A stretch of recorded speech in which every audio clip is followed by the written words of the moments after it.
Hello everyone, welcome back to the Benchwarmers Podcast. In this week's episode, I'm delighted to be joined by Maidenhead United striker Danilo Orsi-Dadomo.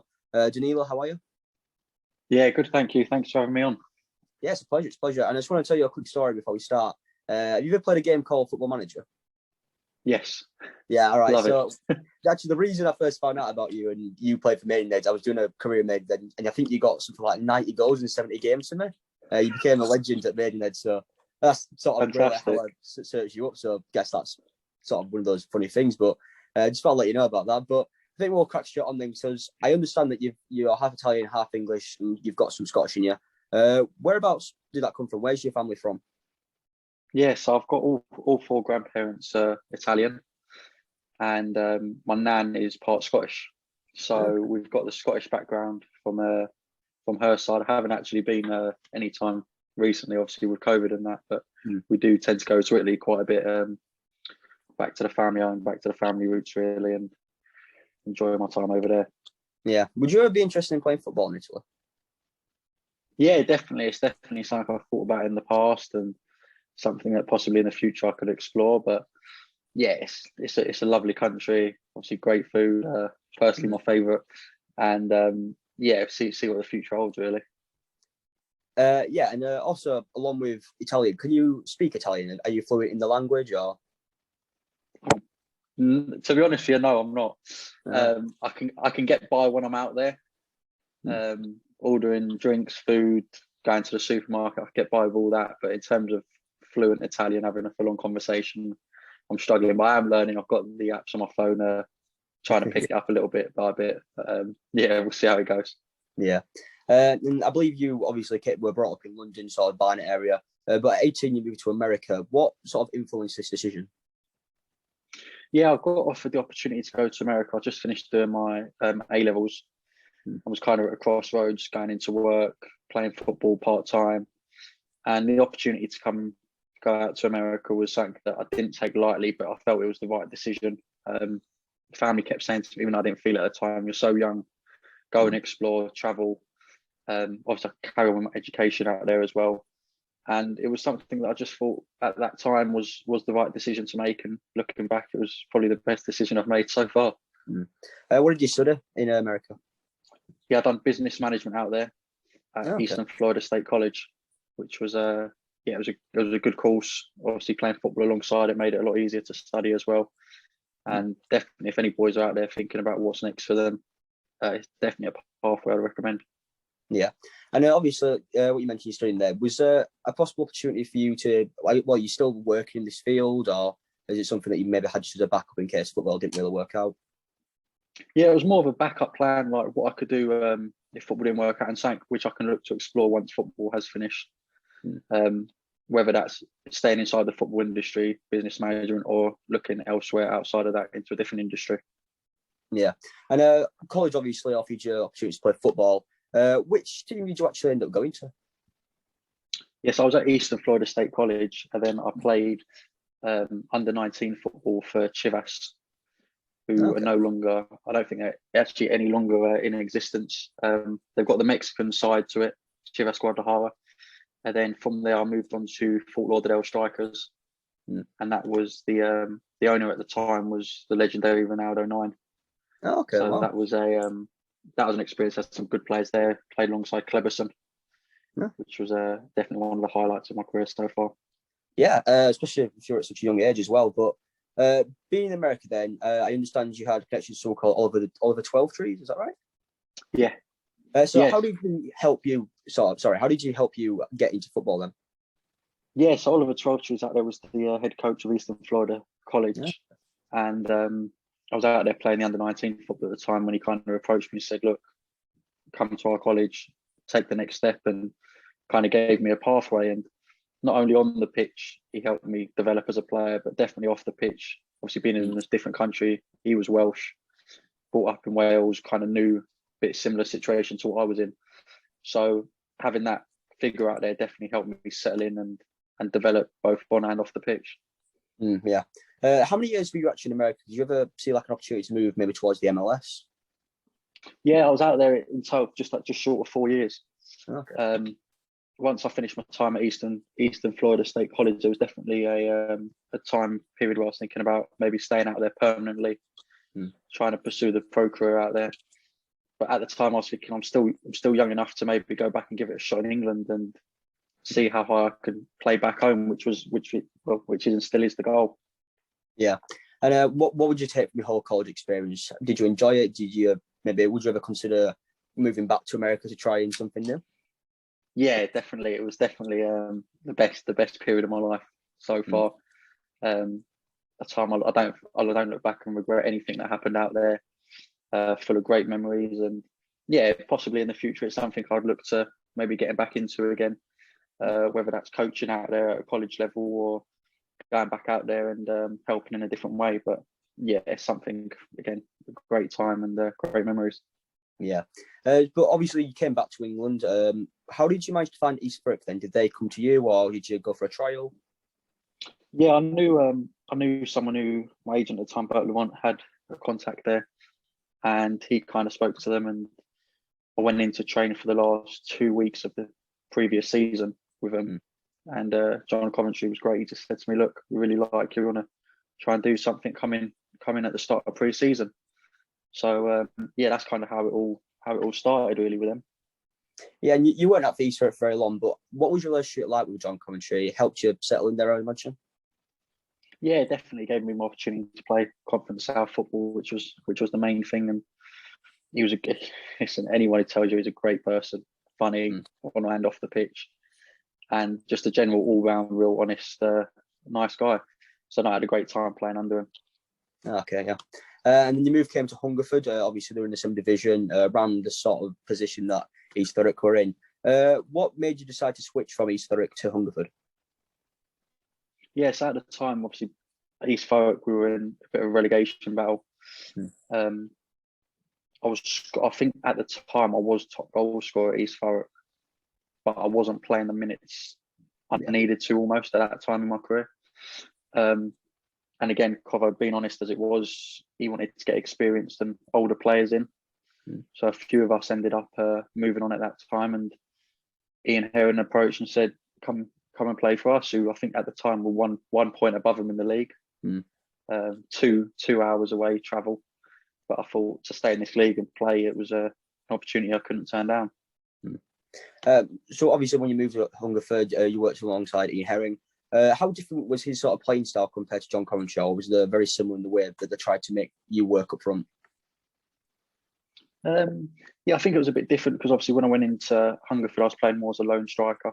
We played more of a 4-3-3 or a 4-5-1, whereas at East Thurrock I played more of a 4-4-2 alongside Sam Higgins.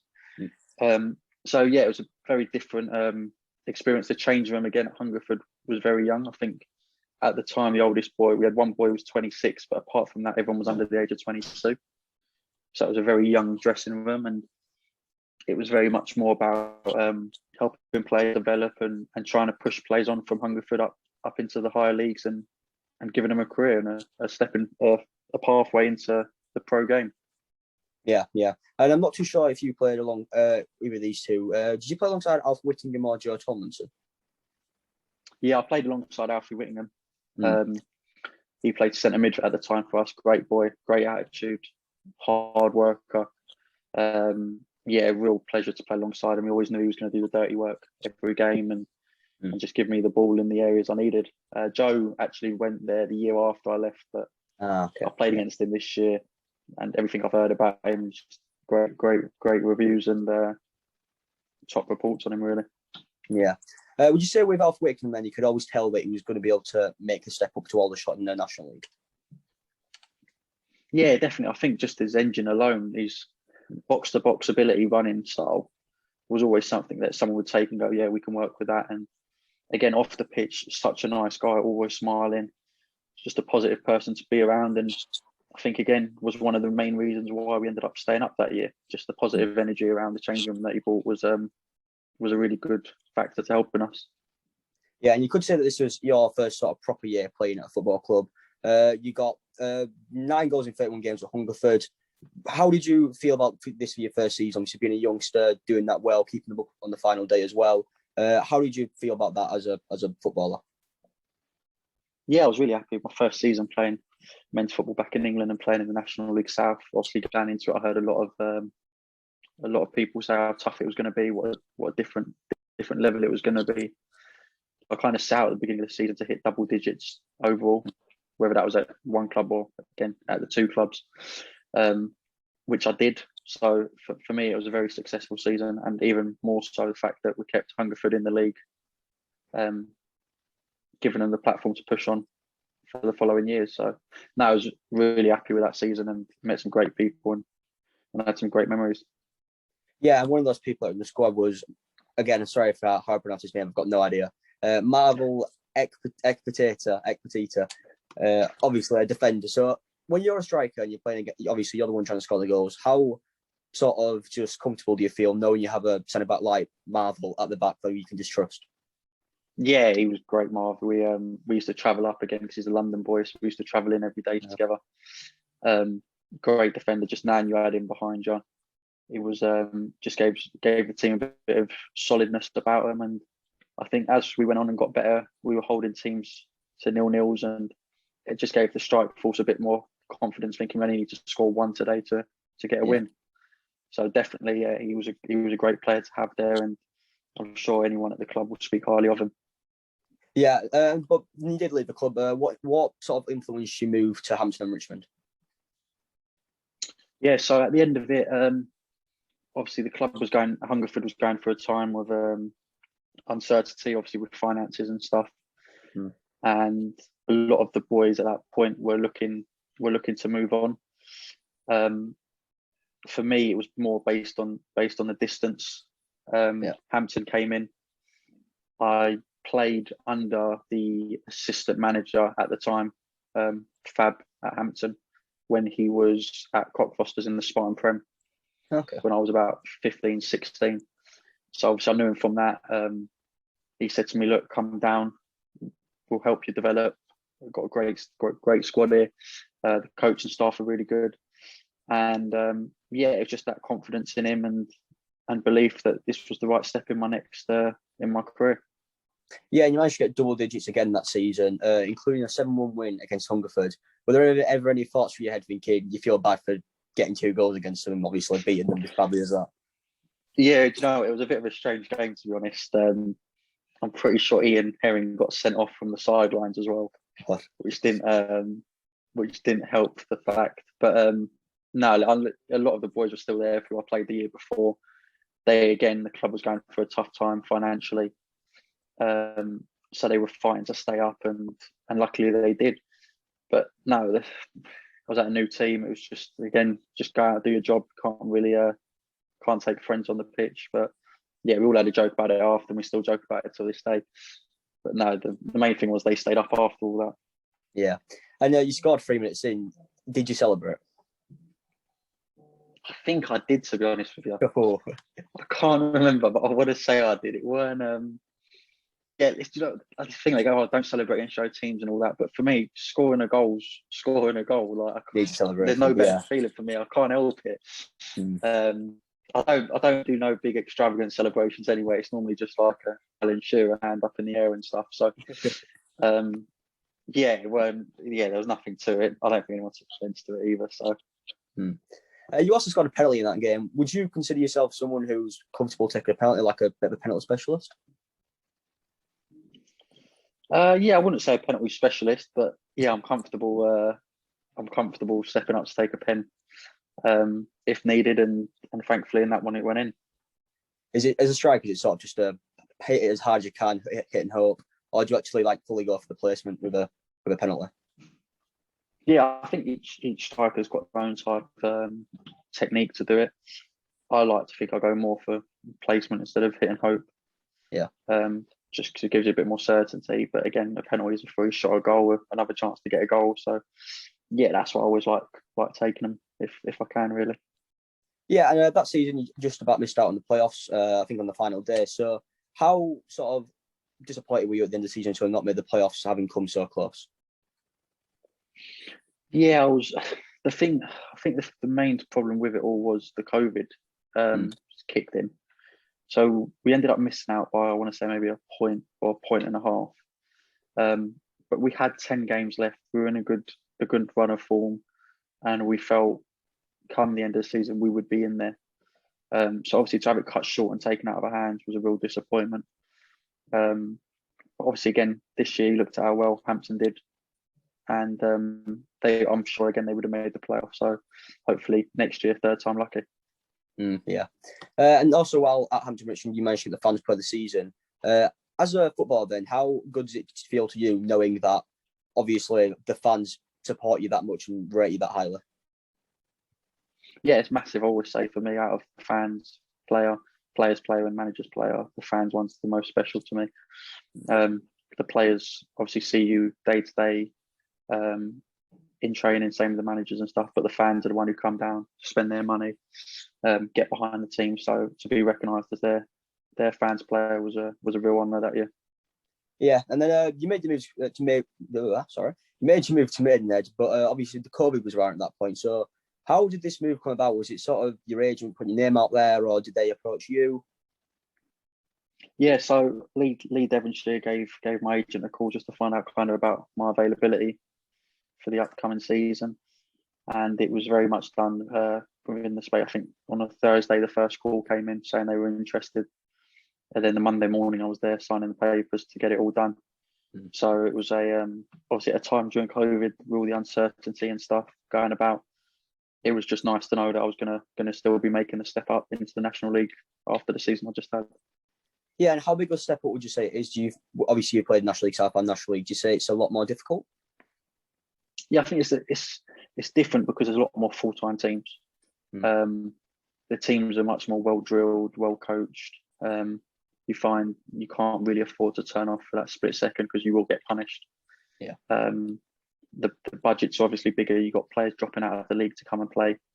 But yeah, it's just I think it's the step from going part-time to full-time almost, which is the most challenging bit for when people do step up. Yeah, and obviously, like you mentioned, you've moved from part-time to full-time. Did you have to quit a job or anything like that whilst you were obviously at a part-time club? Yeah, I was quite lucky in the terms of while I was playing part-time, I was also working part-time, more family for a family business type side of it. So in terms of stepping away, it wasn't almost a big drama. It was almost expected when I started doing it because the football was kind of the main thing I wanted to pursue and try and put my all into making a career out of that. Yeah, and when you moved to Maidenhead came about, obviously they've got a legendary manager in the form of Alan Devonshire, who is well known around that club. I think he's been with there since the 1990s or something like that. But what's your relationship like with Alan then? Obviously not the scout, but the actual manager. What's your relationship like with him? Yeah, Dev's great. He's a real character, both on and off the pitch. The stories he's got to tell, obviously, from his career and what happened to him growing up and his all the clubs he's played for was something you enjoy listening to on the way back from games, and just to have his experience and insight into it really has helped me grow this year. And it was kind of one of the things he said to me when we first had the first phone call back at the end of last year, like, come here, I'll help you develop, I'll help you try and kick on. Just work hard for me. And I like to think I've done that. And obviously this season's we've had a good season so far. Yeah, and how would you say that he differs from?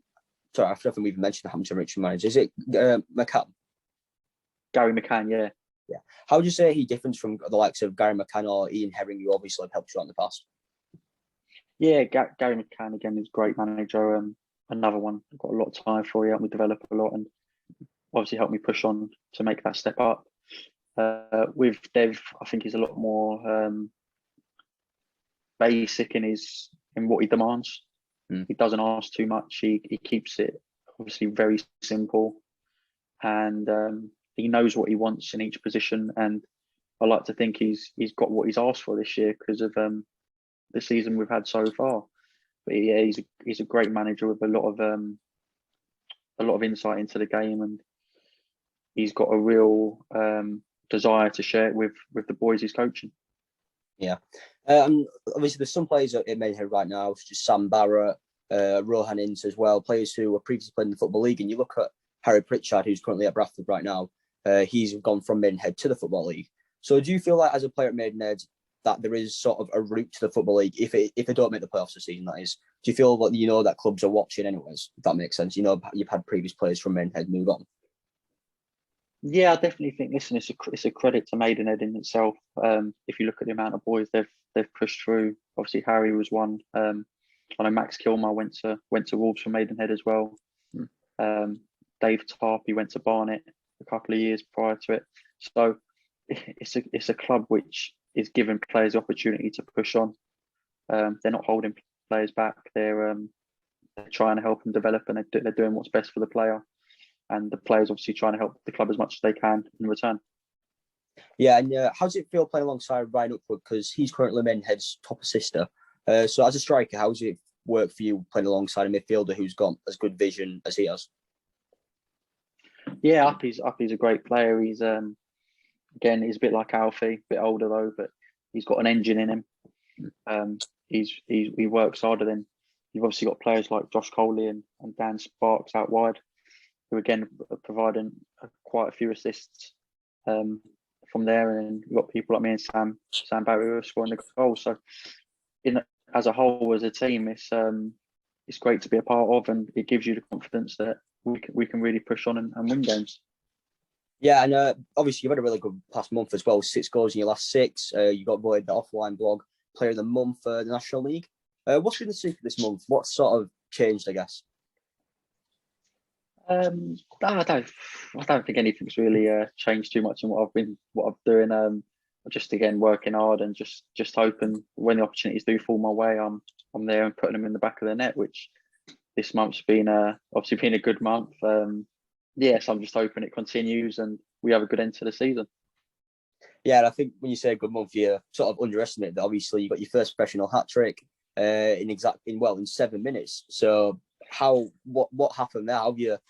I'm pretty sure didn't Robert Lewandowski have a record similar to that? So what really happened there? Obviously, how do you feel after scoring a hat trick in literally 7 minutes? Yeah, it was a great moment. My granddad's been saying to me for the last year now, he's got a ball stand waiting. I kept scoring 2s. He was saying I'm getting out polishing it, and the third goal is not coming.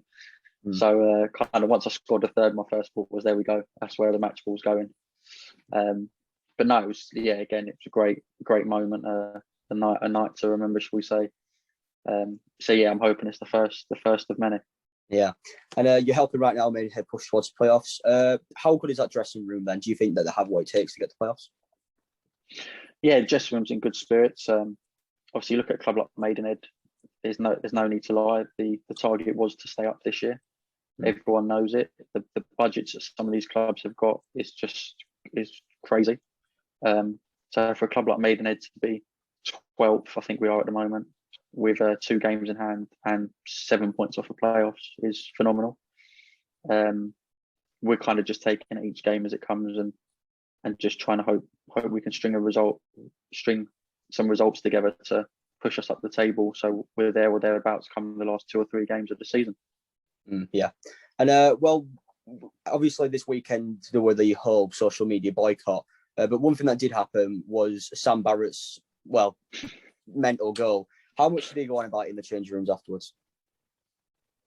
No, he didn't. He didn't, believe it or not. Oh wow! with Sammy B, it's something that he's got in his locker. He tries it all the time. You see it in training. He's trying it.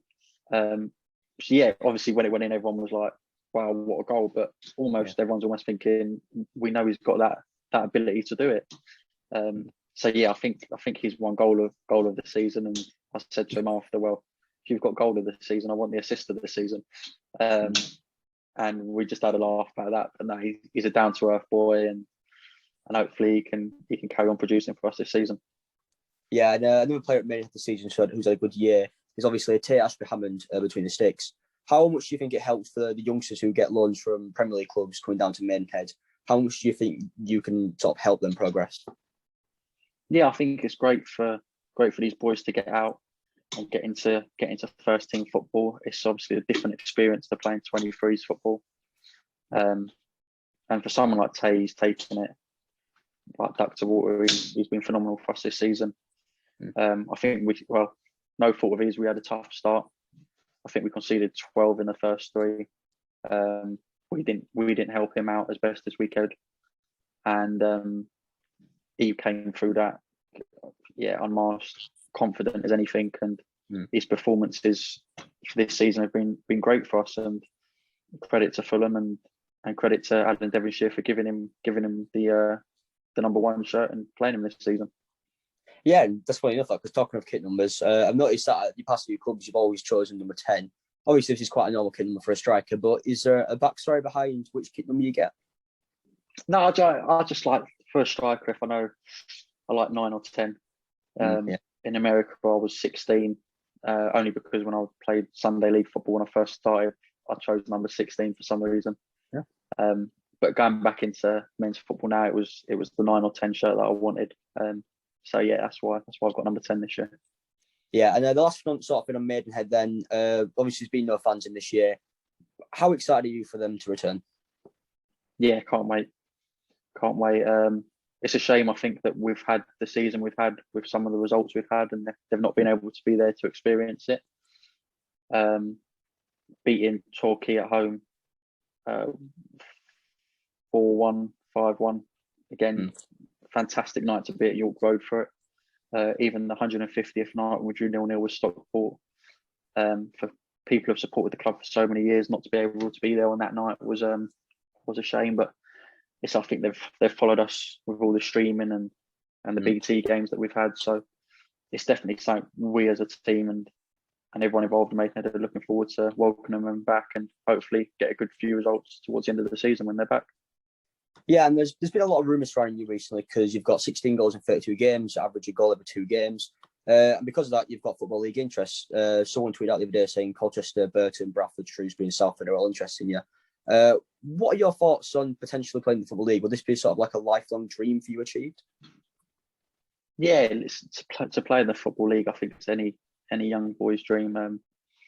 Again, if it's something that comes about, then great. But at the moment, I'm just focusing on just getting to the playoffs, finishing the season as well as we can with Maidenhead. I'm not really taking too much or looking into what people are tweeting or what's going out on social media at the moment. It's more just finishing the season as best as I can, scoring a few more goals, and obviously we'll see how well we do as a club and see where we end up come May 29th.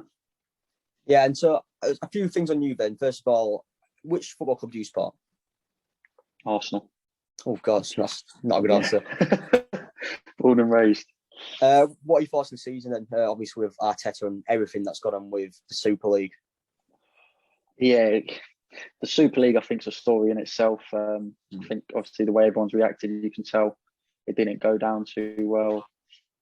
Arsenal on a whole, it's a team which is going through a period now, which I think is getting a bit longer than it should have in terms of redeveloping the club back to where we were. Again, I think it's just good to give a manager a bit of time and listen, hopefully we come out the other side and return to the glory days. Yeah, hopefully. So I completed a question I've completely forgotten there about Arsenal. With Arsenal as well, obviously Chelsea last night got to the Champions League final. How does that feel for you as an Arsenal fan? Yeah, it's not. My dad's a Chelsea fan. His side of the family's all Chelsea. So from that point of view, yeah, I'm happy for him. Listen, he was buzzing last night and that. But for me, I think it's more of, as long as it's not Spurs, I'm happy. Again, from a football point of view, you want to see English teams do well in the European competitions. We always say we've got the best league in the world, and people always say, well, you're not doing too well when it comes to European competitions as a whole. So to have 2 English teams in there, it's great for English football. Yeah, definitely. Talking of football then, I guess, because that's a sport, but that was the worst link I've ever done. But in terms of sports then, just in general, are you comfortable playing any other sports? Yeah, I like playing tennis. Oh, okay. All right. It was something that I learned when I was out in America. Obviously having a lot of free time on your hands after lessons and after training, to have the tennis courts there, and you had the men and females tennis teams out there who were, again, European kids. It was something that we all did together just to chill and socialise, really. So yeah, tennis I don't mind. I don't mind myself at table tennis either. golf I'm trying to, but it's not going down too well at the moment. But yeah, we'll keep trying, and hopefully in a few years I'll be a bit better. Compared to golf, I think you either have it or you just don't have it, and that's just how it works, unfortunately. But also with tennis, have you ever taken part in any like competitions or anything like that? Nah, not yet. Just more. I played a competition out in America, just at the college, but it was more of like a charity competition type thing in doubles. Yeah, so I kind of relied on my partner a bit more than me. So yeah, it was a good time, and yeah, it's definitely a sport I enjoy playing. Did you manage to win the charity competition though? No, nowhere near it. Also, then, just along with hobbies and interests, is there anything else that you perhaps do in your spare time when you're winding down from scoring hat-tricks for Maidenhead? Yeah, I like to watch TV series. Oh, okay. Big fan of crime documentaries. Anything like that. Obviously, Line of Duty was another one I just finished. That's been Line of Duty. Yeah, which I think everyone's talking about at the moment. A bit disappointing, but yeah, kind of just kind of that. I've got two little cousins as well who are 4 and 2. Obviously with COVID and stuff, I haven't been able to see much of them recently when I only live a couple of roads away. So yeah, it's more just spending time with the family. Got a little dog as well, so walking the dog, getting out. Yeah, just something to take my mind off football really, and just relax. Yeah, fair enough. And the last sort of thing then, obviously you mentioned earlier you'd consider going back to America or anywhere to study coaching football. You're only young. I'm not suggesting you should retire anytime soon, but when it does come to it, would you ever consider going into management or coaching or anything like that? Yeah, definitely. I think management is the management coaching would definitely be something I want to get into after I started doing my coaching badges when I was younger and used to coach part-time and help out. My brother's got runs like a Sunday League Academy side. So I get down there when I can, just do a bit of coaching and kind of give back to the kids, kind of a bit of knowledge that I've got and something that hopefully can benefit them in the future. Yeah. You mentioned as well, your brother running that academy. Is it something that you help out with? Like helping kids maybe try, being coached. I've messed this up again. Being coached by someone who plays in national league must be quite a big thing for them. So do you try just help out when you can? Though? Yeah, try and get down there when I can. To be honest with you, last night I ended up reffing the game. The ref got stuck in traffic. He called me, saying literally at the bottom of the road, and he said, "Listen, we need a ref." So I went down and ended up reffing it. Yeah, I'll tell you what, these kids they've got some stuff to say, haven't they? And every decision I gave was wrong, and I was thinking, I haven't got it wrong. And then I was thinking to myself, when it's the other way around and I'm the player, I'm saying the exact same things to the ref. But yeah, definitely get down there when I can, and just try and help out where I can. Yeah. Well, I think that's going to bring an end to this week's episode of the Benchwarmers Podcast. As usual, let's thank my guest this week, Danilo Orsi-Dadomo. Thank you very much for joining me. No, thanks for having me. Really enjoyed it. And we'll see you all next week.